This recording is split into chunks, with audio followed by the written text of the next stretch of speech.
Hey everybody, so I am out here starting to tear down the transfer case for the Willys and ran across a few things already. First off was this right here. You can see the housing is busted, so that's going to be an issue. And then when I started getting the bolts out of this, started moving it around, this came off, so that's busted as well. And as you can see, majority of it has rust pretty much all the way across. There might have been a small, tiny little section here, maybe. It was kind of sort of hanging on, but so I don't know. First I was debating, well, should I just try to weld this back on? But probably just gonna have to get a new housing because there was no other piece hanging on here. This has been gone for a while, so I don't have anything I can try to weld back in there. I did look. I found these online. This housing. I think it was about 175 bucks, 180 bucks, of course with shipping. Looking at a couple $100. So, but as of right now, that looks like that's about the route that I'm gonna have to go. Because, like I said, I don't have anything here that I can put back in. So, anyways, just wanted to give you guys a little update here. I'm gonna go ahead and continue tearing this thing apart, and as I get more done, I'll show you how it's progressing. Alright, so as you can see, I've been having fun. A couple of things I wanted to point out. This guy here actually is mounted on there, and there was one bolt on there that I just did not see right there. So once I found out that that was there, it pulled right off nice and easily. And that's actually for the speedometer. There's the speedometer gear, and there's the drive gear for the speedometer. And then the other thing was, which I still haven't gotten to, there is supposedly a clip in here somewhere that will let these gears, or let all of this slide apart, and I have not found it yet, but I'm going to call it a day. I'll get back out here and search for that clip, see if I can find something maybe online or something. Oh, that was the other thing. This, when it comes off, you've got the one rod here, the shift rod.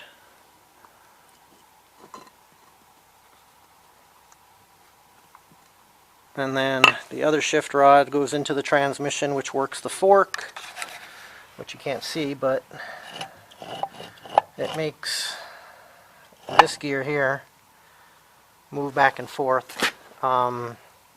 Anyways, my point is that when you go to pull this off, both of this gear has to be in neutral, and this other one has to be in neutral. If not, it doesn't want to come off because there's a detent similar to what they have in the shift tower of the transmission.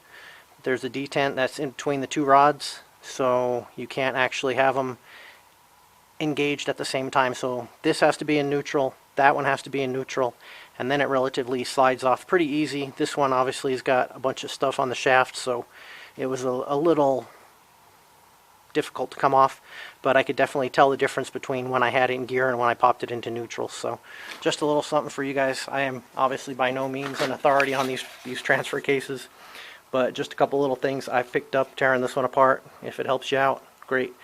Like I said, I'm done for today, so I'm gonna go ahead and just shut the camera off. I'll come back out here again, get that clip out, let you know how that goes. I'll have that recorded as well, and then we'll finish up the video. So I'll see you once I get back out here in a day or so. Alright, so I'm back out here. As you can see, I got a few things cleaned up. Got some parts ordered, and just wanted to touch base. I should have turned this camera on sooner, but just as you all know, I have a tendency to get a little ahead of myself. So anyways, what I did want to mention is when I had shut the camera off, I was trying to get this guy out, which was in here, something like that. And then there was a clip that was needing to come out, which is, this is the clip right here. Well, the clip sits right in that groove right there. And of course the bearing is butted right up against it. So to get this out of the transfer case, what I had to do was, I got my pickle fork. I don't know if this is correct or not, and I just put my pickle fork down in there behind the bearing as best I could, whacked it a couple times, bearing popped off. Once the bearing popped off, then I was actually able to see this clip in there with the bearing on and all the old oil and everything in there. I couldn't see it, but like I said, supposedly that's where it was, so I just took a shot in the dark.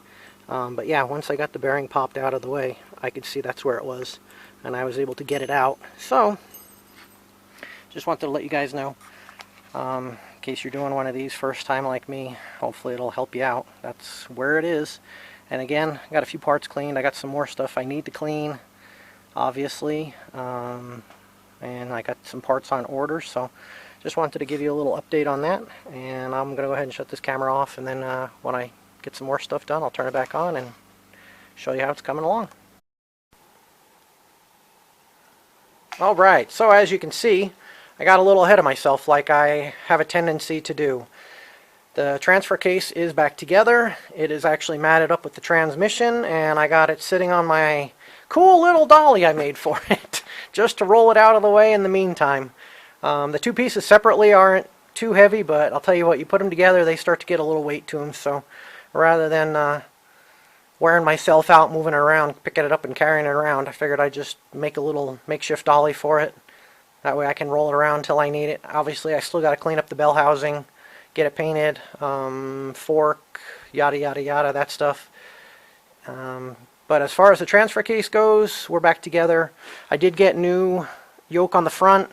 The coupler, I believe they call it, on the back. I did replace that because I think I had showed you one was kind of pitted. I don't recall which. Maybe the front yoke was pitted.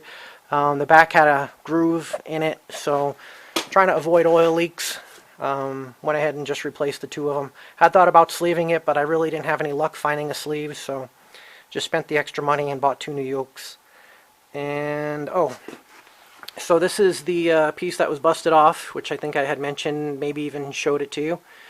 And as you can see, I got a new rod going through. What I did is just drilled top all the way out the bottom through the rod and everything. I got a cotter pin in there. It should be okay. It fills real tight. Everything feels good. I think there's enough material on the top here and enough material on the bottom that it's not a full circle, but it's, I think, enough of a circle that it's not going to pull out or have any issues. So that was my fix on that. What else? Oh, the bolt that was, or the ear that was busted off, I don't know if you can see that right there. Welded that back on. That actually turned out to be really, really easy. I don't know if it's just beginner's luck since it was my first time welding cast iron, or if it was the rod I purchased, or what it was, but I was expecting that to just be something brutal to try to weld back together. And it was actually really, really easy. It went very well. I mean, of course, I cleaned it really good and all that stuff. But again, I don't know if it was just beginner's luck or what, but it worked out good. I was happy with that. What else? Oh, got new shoes on the back here for the parking brake. And, of course, all the bearings and all that stuff in there, and the seals. I'm trying to think. I don't think I wound up replacing any of the gears in there. It's been a little while. I do apologize. What else? I think that's basically it. So anyways, I will get the bell housing cleaned up one of these days, and the clutch fork and all that good stuff.